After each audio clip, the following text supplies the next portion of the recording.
Welcome to the First Unitarian Fellowship of Nanaimo. My name is Lee Smith, and I'm the service leader this morning. If this is your first time with us, a very special welcome to you. We invite you to visit our website for more information about who we are, the services we offer, and how you can connect with us. Whatever your ethnicity, theological belief, gender, sexual orientation, age, and everything that makes you who you are, please know that you are warmly welcome in our community. We acknowledge today that we meet on the unceded traditional territory of the Nunamak First Nation. As Unitarians, we commit to the work of reconciliation required to address the harm done to all Indigenous peoples and their cultures by non-Indigenous people. I would now like to move on to announcements. Thank you to Bev Locke for the lovely flowers you see this morning in memory of her father, Duncan Holmes. Our first announcement is a request for charity suggestions. During the Sunday offerings at the fellowship, 1/2 of the unidentified or designated offerings are donated to selected charities, 4 different ones through the church year. The board is asking for suggestions on which charities the community will support for the 2021-2022 church year. Please see this week's weekly update email for charity criteria.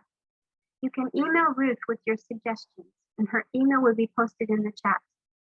Now, I'd like to call on Brian Short with an announcement from the Environmental Justice Task Force.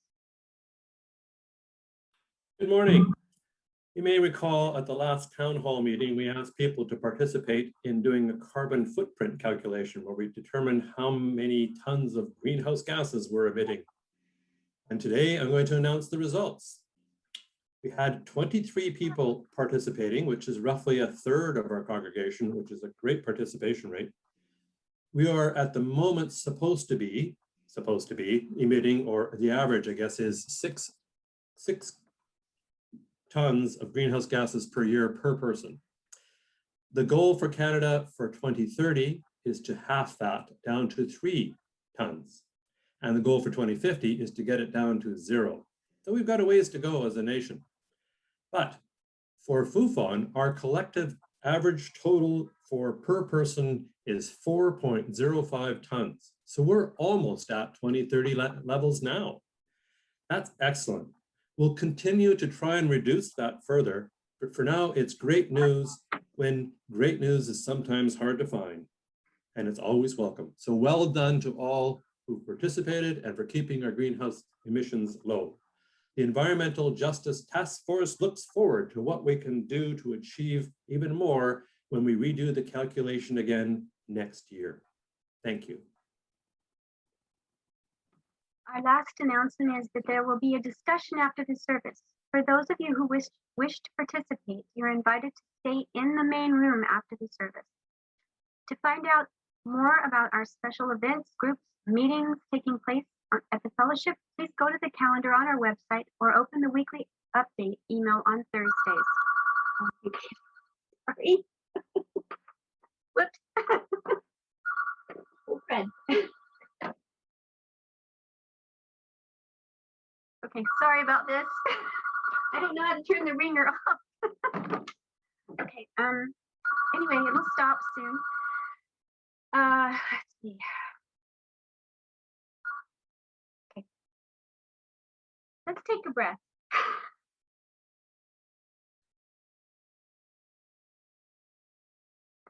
Let us now enter into sacred time. Tony Turner will lead us into worship through music.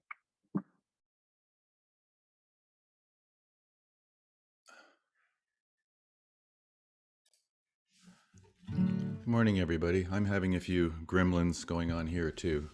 Let's hope it all goes well. Sam Cooke was one of the most successful Black singers, entertainers, and songwriters in the early 1960s. You will know some of his pop songs, Twisting the Night Away or Cupid or Wonderful World. 2 events happened that influenced him to write a song that I'm about to sing. In 1963, he heard Bob Dylan's song, Blowin' in the Wind, perhaps the most poignant protest song with an anti-racist message at the time.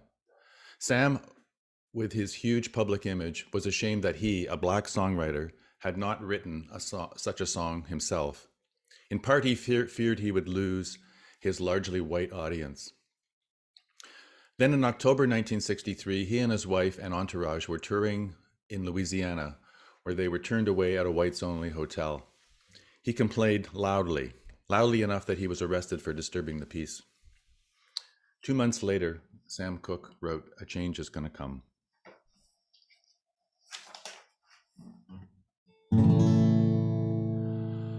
I was born by the river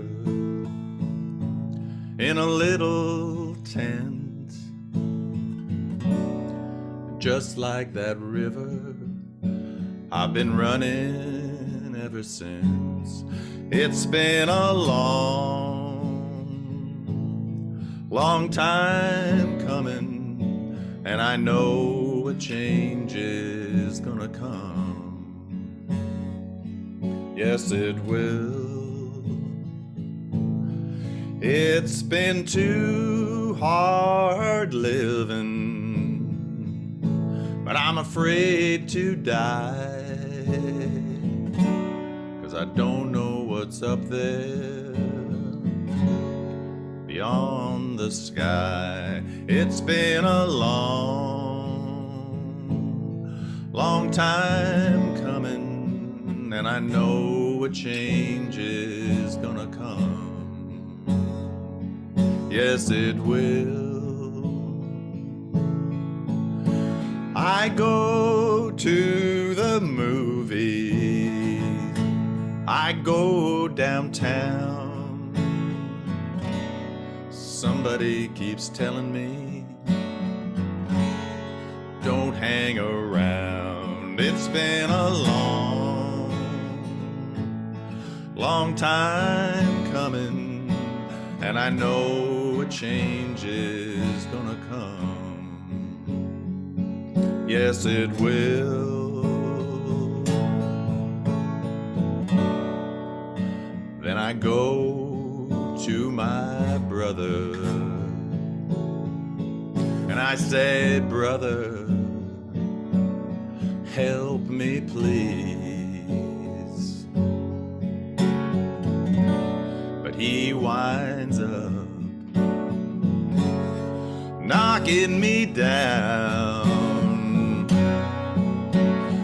back down on my knees. Oh, there've been times that I thought I couldn't last for long. Now I think I'm able to carry on. It's been a long time coming, and I know a change is gonna come. Yes, it will. It's been a long time coming, and I know a change is gonna come.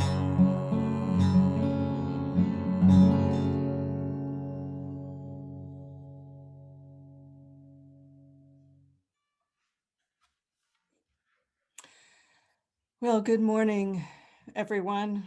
It's so good to see your faces on my screen. A change is gonna come. Hopeful words sung for decades, held in the heart of marginalized people for centuries. And maybe we are witnessing today that sea change. Maybe the voices of marginalized people, Black, Indigenous, Asian, gender fluid, differently abled, the whole host of people whose voices have been increasingly amplified in the past few years. Maybe these voices are breaking through those invisible walls of the center and are not only being heard, but being understood by those who need to do the hearing and the changing. Maybe change is coming. What I do know is that now is an opportunity for us to pay attention, an opportunity to learn new ways of understanding, and an opportunity to widen our hearts. The call to worship this morning is written by Viola Abbott for The Promise and the Practice, a packet of Sunday worship centering voices of Black Unitarian Universalists, published by the UUA in 2017. It is entitled Toward a Place of Wholeness. We Unitarian Universalists, when we lift up our 7 principles, some of us think of them as a form of theology, but they are more important to our collective than even that. They do not tell us what we should believe. They tell us how we should be. They tell us how we should act in the larger world and with each other. We are brought here today by the fact that Unitarian Universalism has fallen short of the image that was presented to the world and to many of those who embrace this religion. But we are also brought here today by the truth that Unitarian Universalism has shifted course to move toward a place of wholeness, a place that perhaps never existed for us as a denomination. It has been a long and sometimes unforgiving road to today. But we are here today because we are mindful of that past and because we have hope for our future. We want the practice of this faith to be fulfilling, a manifestation of its promise.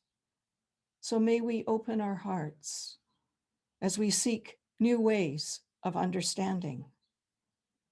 Come, let us worship together.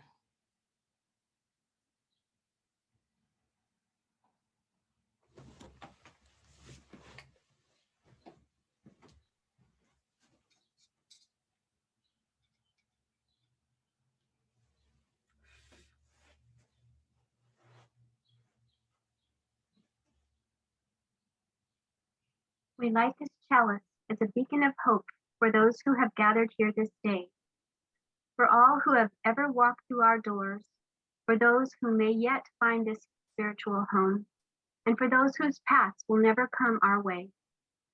For all this and for all those things we dare to hope and dream, we kindle our chalice flame this day, for it is the sharing of this hallowed time together that sustains us.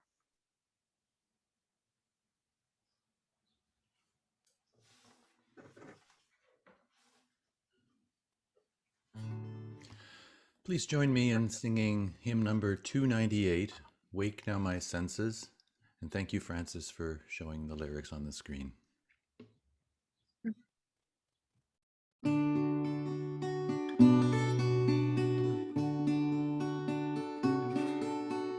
Wake now my senses and hear the earth call.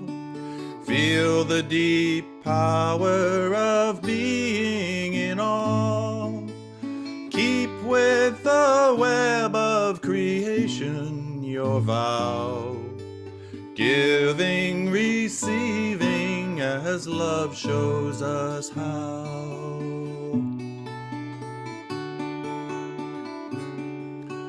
Wake now my reason, reach out to the new. Join with each pilgrim whose quest for the true. Honor the beauty and wisdom of time. Suffer the limit and praise the sublime.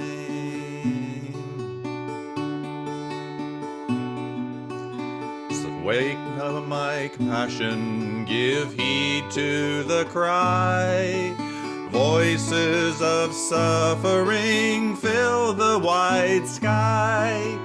Take as your neighbor both stranger and friend, praying and striving their hardship to end.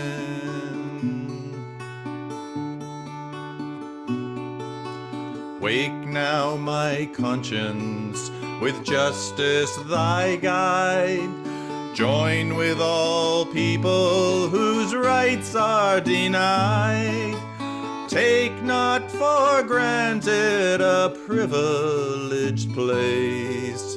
God's love embraces the whole human race. Wake now, my vision of ministry clear. Brighten my pathway with radiance here. Mingle my calling with all who will share. Work toward a planet transformed by our care.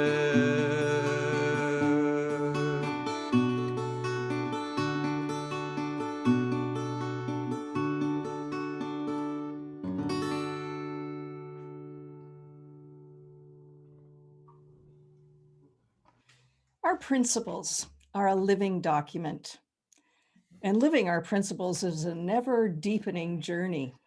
It has its ups and its downs, its joys and its agonies, its times of, oh no, and times of, oh yes. And we're in such a time.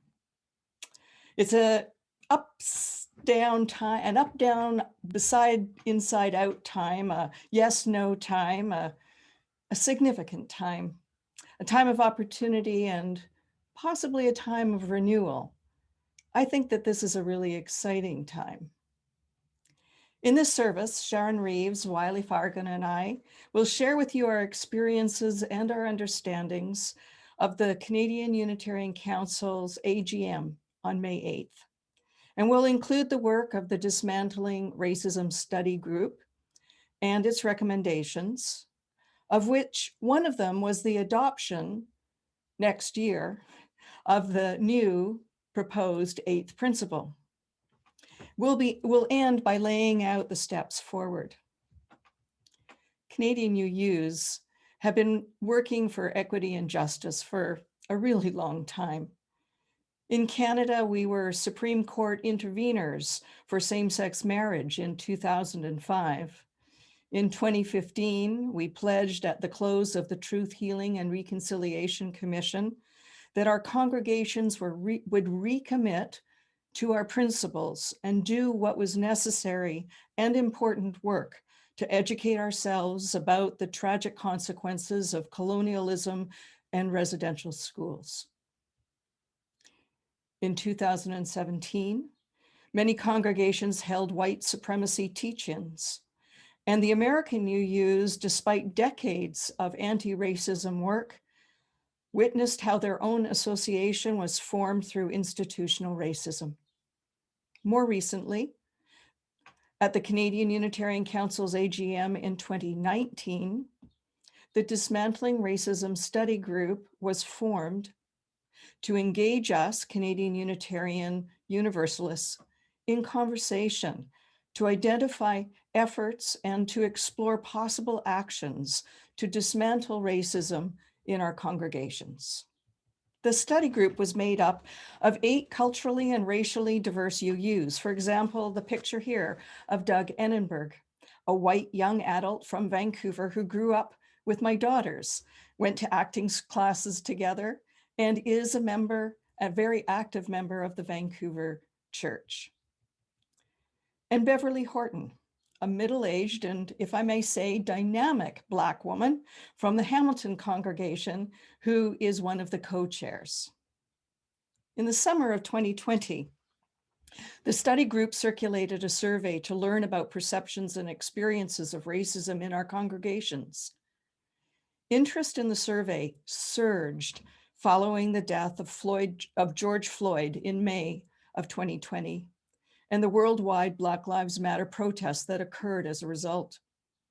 The findings and the final report were released a day before this year's annual general meeting. I'd like to share with you the first 3 recommendations. Number 1, do the work of anti-racism now, and listen to Black, Indigenous, people of color voices. 3, adopt an eighth principle as an explicit expression of our commitment to anti-racism.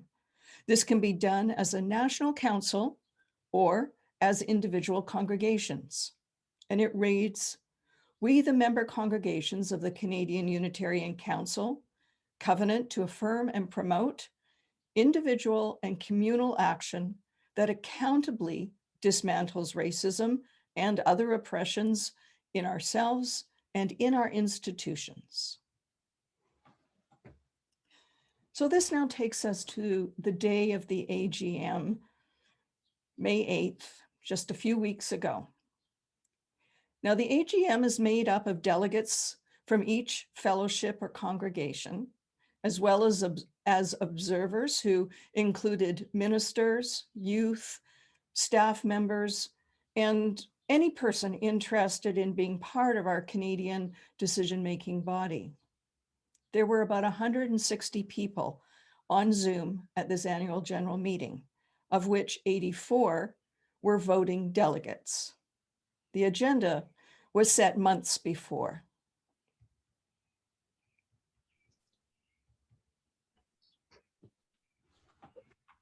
This was my first chance to be a delegate, so I'd never been a delegate before. And I, of course, dutifully read all the stuff on the CUC's website about what the role of the delegates are. And what I discovered, and what anyone else could have discovered, is that first, the delegates are to be elected by the congregation, which we don't do. And hopefully we'll fix. That the delegates are to review all the proposed motions and consult with the congregation concerning their views of the motions, which we also didn't do. And finally, that the delegates are to represent the will of the congregation regarding all motions. I sort of felt like I was a kind of a fraud at this AGM because none of those things happened, and I didn't really feel empowered to make any of those kinds of decisions. Regarding the published motions, they were basically concerned with the formula by which the member congregations fund the CUC, so I wasn't terribly concerned about making a mistake in how I voted. And the motion to endorse an eighth principle was not on the table. And it would have been impossible for any of the delegates to consult with their congregations if it wasn't on the table. So what happened at that AGM? I'd like to share with you that from directly from the Way Forward document. There was no motion regarding the Dismantling Racism report on the agenda, or to adopt any of the recommendations until all the congregations had had an opportunity to read the report. It was the intention at the AGM to receive the report and thank the Dismantling Racism Study Group for their excellent work. After their report, a delegate spontaneously proposed a motion to adopt the eighth principle. As there had been no previous notice given on this motion as required by CUC bylaw, this was ruled out of order by the chair. The delegate then proposed a motion to suspend the rules of procedure to allow the motion on the eighth principle.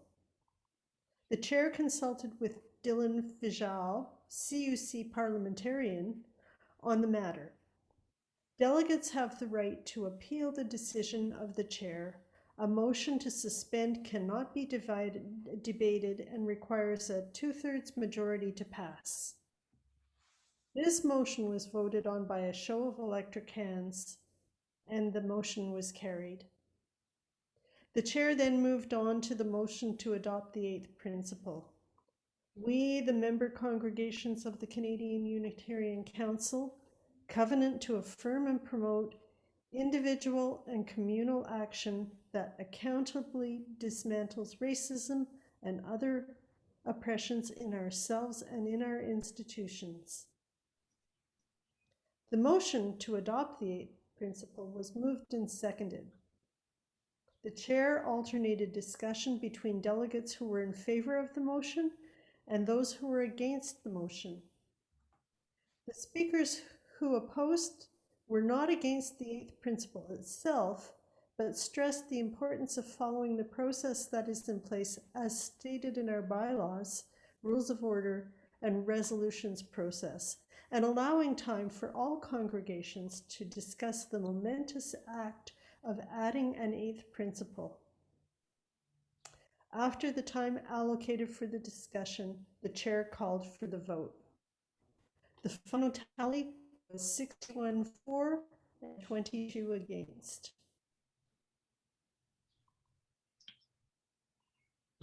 For me, as a delegate, the AGM proceeded pretty much as I expected until the presentation on the Dismantling Racism Task Force.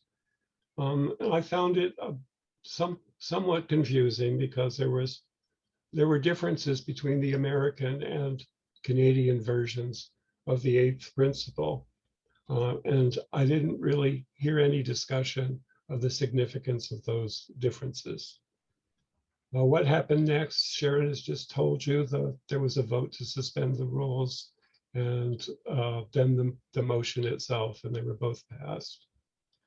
Regarding those rules, I wasn't aware of any provision in Roberts that allowed the overriding of the agenda. I was also not aware that there was an overriding bylaw to prevent that. And I guess quite a few people weren't aware of that. And then I also thought that when it was happening, the provision of that rule just contradicted the published requirements for the delegates to consult their congregations. So the whole time it was happening, I felt uncomfortable about what I consider a lack of democratic process. Regarding the report itself, it was made available last minute, so it would have been pretty difficult for delegates to discuss with the congregations. And the recommendation was supposed to be for next year. The fact that the delegates were willing to ignore their obligation and I think trample on the right of a minority to be heard was kind of galling.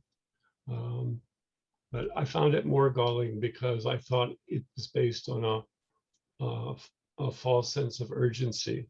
A number of delegates who commented said, there is nothing that stops us from taking action now. We don't have to have the eighth principle in place to take action. So we do have time to consider and consult, and we can take action, and both of those can be true. Okay. The debate sort of alternated between for and against, and I didn't think there was sufficient time. That's my feeling. And I thought there were a number of questions that were significant and weren't discussed. So the first one was, why does the anti-racism proposal have to have the status of a principle? Why isn't it more like our approval of the United Nations report on the rights of Indigenous people, or the endorsement of the Truth and Reconciliation Project, or the adoption of the Welcoming Congregation Program? Why does it need to be a principle? The second question, which wasn't really discussed, I think it was mentioned maybe once, is it looks like the eighth principle is derivable from the first and second. And if it is derivable, then adding it is just redundant. So why do it? And finally, there's an accountability provision in the eighth principle, which is not like any of the other principles. So my understanding is that the principles should be alike. There's one of these things which is not like the others. And either all the principles should have an accountability provision or none of them should. And finally, I was somewhat concerned because there's the possibility that we could have a Canadian eighth principle different from whatever the Americans finally pass. So bottom line, I think that there's a lot more talk that needs to go into this before we proceed with passing this as a principle.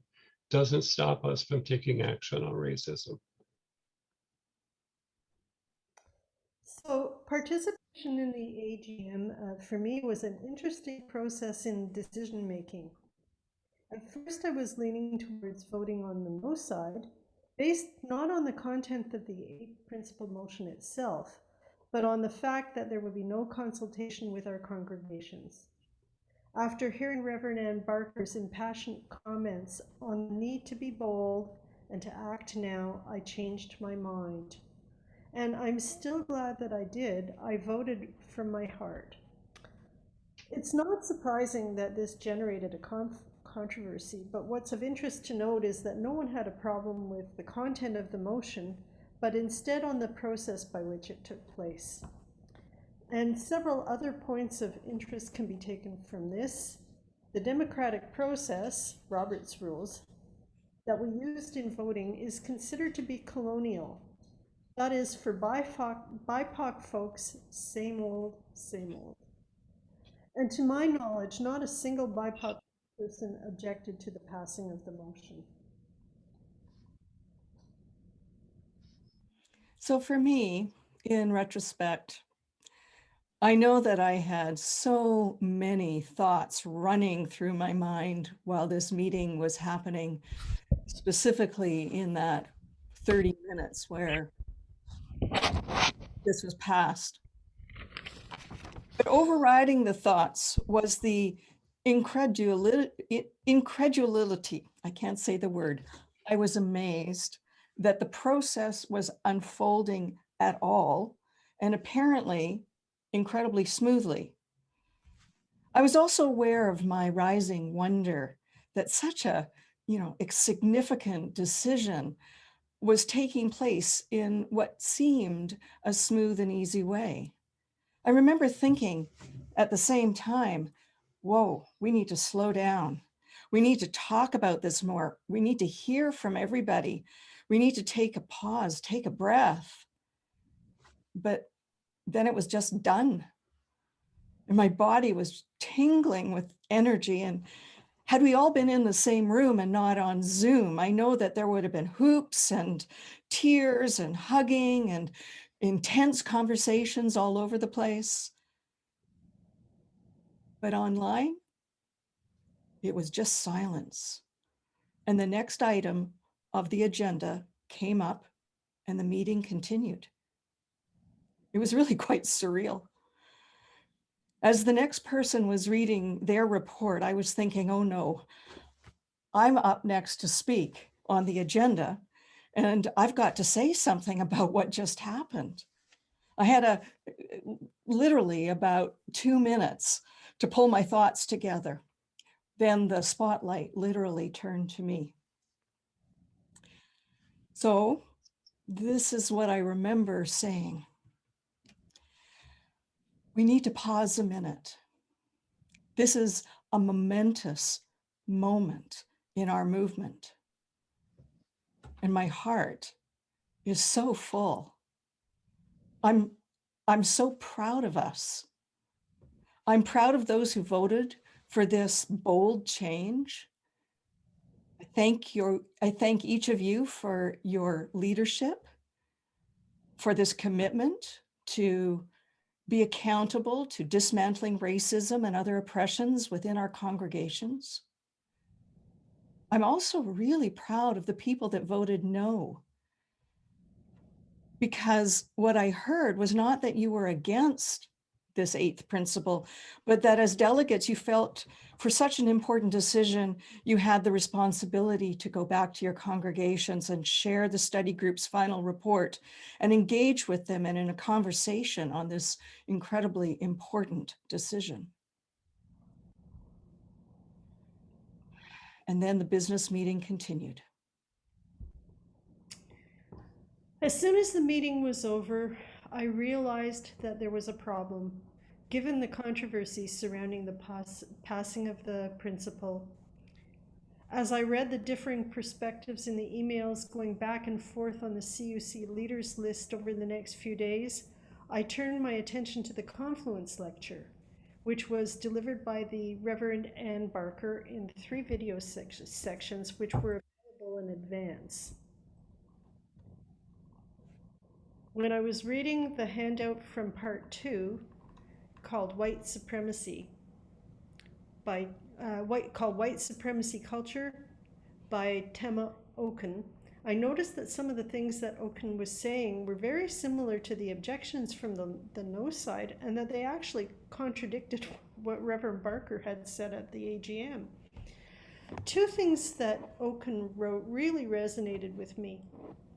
The first, inevitably, people who didn't get a chance to voice their thoughts and feelings will at best resent and at worst undermine the decision because they were left unheard.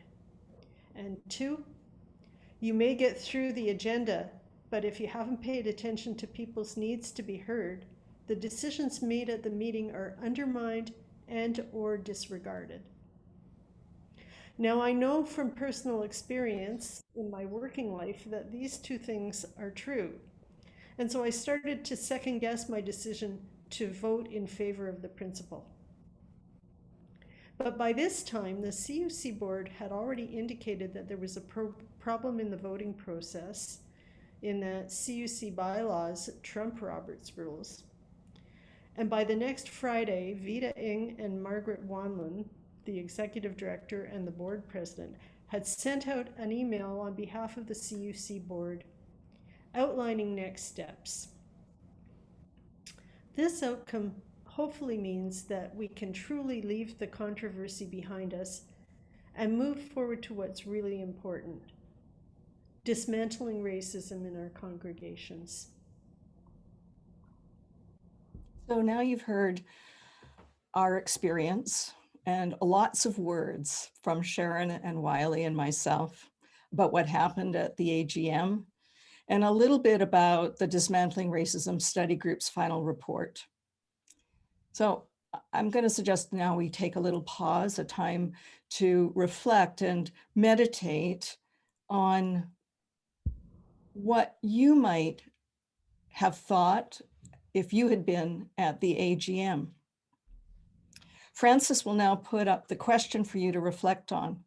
After the service, if you're interested and have the time, Wiley, Sharon, and I will be available to answer your questions and hear your thoughts.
So you may be thinking, what are the next steps that you can do as an individual?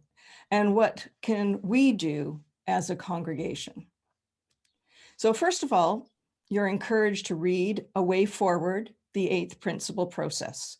It's a proposal for proceeding that will allow time for our congregations to discuss the Dismantling Racism Study Group's final report, and will culminate in a special meeting, a special national meeting on Saturday, November 27th. We will make sure that you are aware of when there are national roundtable discussions. There was one yesterday, and the next one will be on June 26th. You're invited to show up, everyone is, and share your thoughts. And the CUC staff will be providing further opportunities for conversations in the next few months. They will also be putting together an information package, and as soon as it is available, we'll make sure you know how to access it. We will be having a variety of conversations right here at the fellowship on the Eighth Principle Process in possibly June, but definitely in September and October in preparation for that November 27th special meeting. And finally, we will be having a conversation after the service today for those who are available. And now I would like to invite Sharon and Wiley to share any last words. So for me, it's important that we start looking for the existence of systemic racism within our congregation, and where it exists, begin to root it out. We need to do this in conjunction with the congregational goals that have been set forth in our strategic plan. I truly believe that this can be done. I just wanted to comment that although the CUC has proposed a way forward, I wouldn't want anyone to think, oh, well, we can just have the ball in their court. The ball is in our court. It's up to us to examine these issues. And we can't just say, okay, let the CUC decide. We have to do some thinking and work for ourselves. It's not a matter of just agreeing to a verbal formula. You have to think about what that formula takes, what it would take to implement that formula. What actions do you have to take? And if you haven't thought about that, just agreeing to the words doesn't mean anything. It's my hope that this congregational dialogue is something we can complete before the coming November vote. Thank you. And I look forward to engaging with you in the question of how that we dismantle racism within the fellowship and in our lives as we discuss the options around the Eighth Principle. I know many of you already are reflecting on this, studying it, reading, and talking about colonialism and racism and reconciliation that affects all of us, our families, and the institutions that we both create and inhabit. Now, I've been learning about these important issues so deeply ingrained, even that they're in our unconsciousness for most of my life, intentionally for the last 15 years. And I sometimes feel that it's, it's like an onion. As soon as you peel off one layer, there's another layer for you to investigate. But I believe that this, and you've heard me say this before, this is very important work. It's transformative work. It's spiritual work. And it's joyful work. It's joyful because whenever we unearth the walls that separate us from each other, we all grow wider and wiser in our wholeness. We grow deeper in love. So I want to thank Sharon and Wiley for representing the fellowship at the national level and for contributing to the service today. And I want to thank you for listening and for your presence today.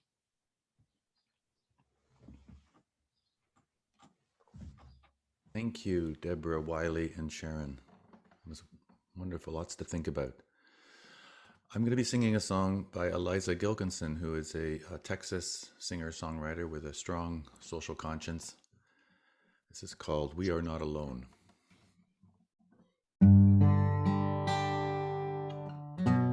Thank you, Francis, for showing the words.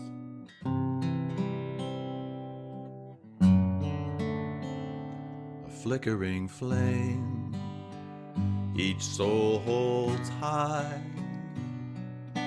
searching for another kindred spark, step by step, as time goes by, until we find each other in the dark. We are not alone.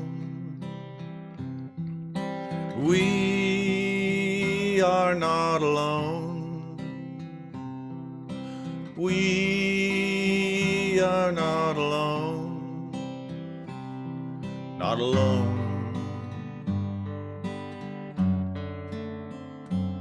And when two or more are gathered,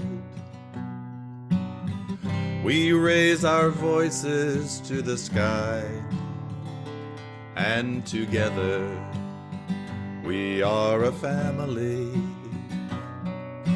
knowing all the love we need is standing by. We are not alone. We are not alone. We are not alone. Not alone.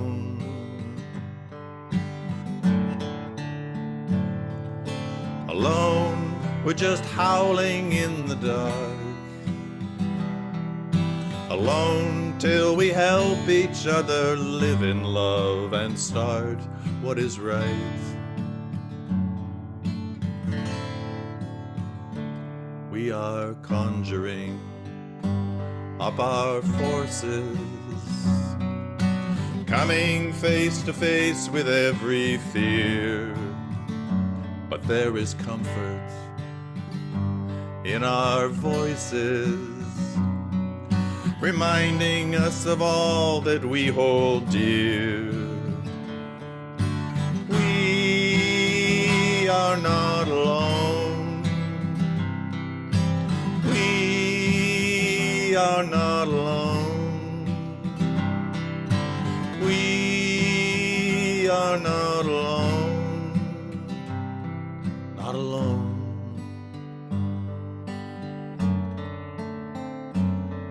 Not alone.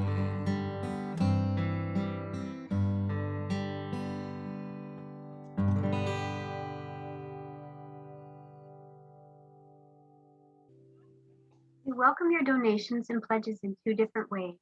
First, we've set up the Unitarian Fellowship bank account to automatically deposit e-transfers sent to info@ufon.ca. Secondly, you can write a check and pop it in the mail. Our charity for April through June is Nanaimo Samaritan House. Samaritan House provides services to women in crisis. If you would like to donate to the designated charity of the month, Nanaimo Samaritan House, please note that on your e-transfer or check. We are grateful for your offering. Our closing words by Stephen Kendrick. We are here to face the truth about ourselves, about this faith we love, and the ways it presently serves others in the world, as well to open ourselves to ways it can be better and more joyful, reflect our potential and core values. We want to know the ways we are bound to one another, as well as to the larger religious movements, normally beyond our sight and vision. We say we are open and diverse, yet it is easy to feel stuck in old pasts and stubborn habits, reflecting not so much tradition as comfort. We want to answer the call to service, to a world that needs our message, our hope, our revived energy. And so we will gather again to learn, to unlearn, to listen, and move forward with love. May it be so.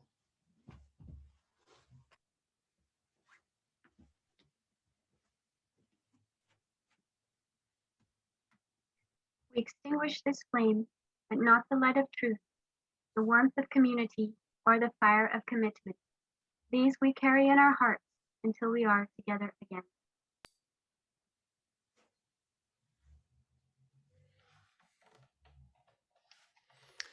And now please imagine we are in a big circle holding hands. Soon we'll be doing that live, I certainly hope. And sing our closing song, Carry the Flame of Peace and Love Until We Meet Again. Then we shall see a world of light and a world of joy.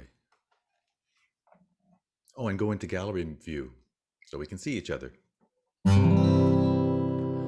Carry the flame of peace and love until we meet again. Carry the flame of peace and love until we meet again. Then we shall see a world of light and a world of joy. Carry the flame of peace and love until